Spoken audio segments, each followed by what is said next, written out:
Alright, made some good progress with laying out the ceiling and getting these extensions on my baffle box. So the flex duct, it's a 4-inch duct, goes in here, air has to go down, up, down again, up again, and then through here, and then through the box. So I added this box so I could basically get it, this the finished ceiling height right there.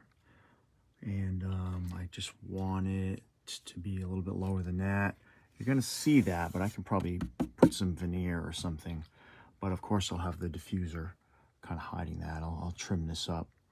And actually I might even put an extension so the diffuser is hanging, is actually mounted into my fiberglass panels. I'm gonna have another panel coming right here.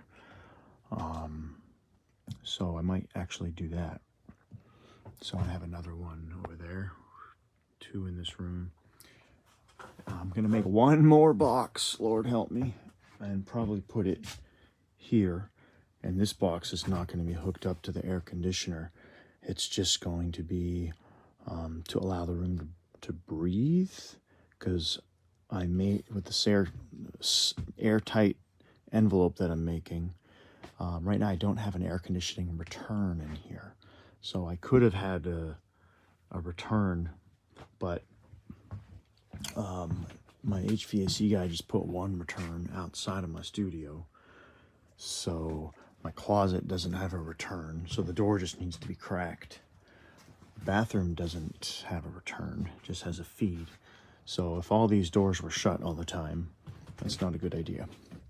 But with this room, the door could be shut for a few hours if I have a long session. So a lot of people with mini splits, they need fresh air exchange. So that's what they'll do, is they'll put one of these boxes in the wall here with a vent to allow air exchange between a studio room and an adjacent room that should be conditioned as well. So this actually isn't really conditioned over here, but I might put a dehumidifier on the other side of the attic. I mean, it's spray foamed, so it's sort of semi-conditioned.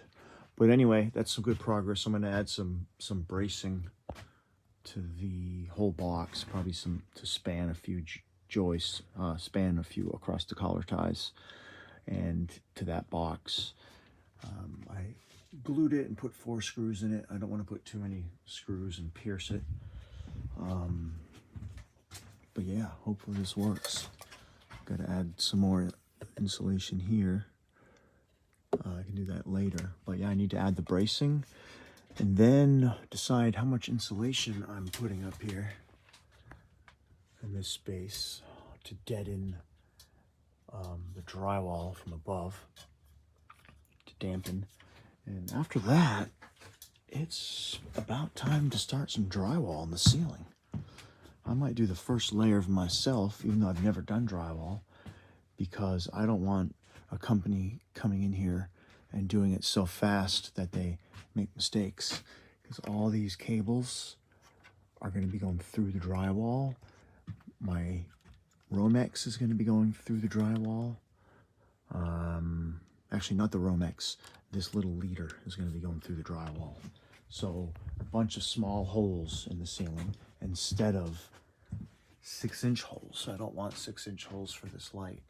There's a little mock-up. It's just going to be a little 1/2-inch hole, and I will caulk that. So that's the plan, man.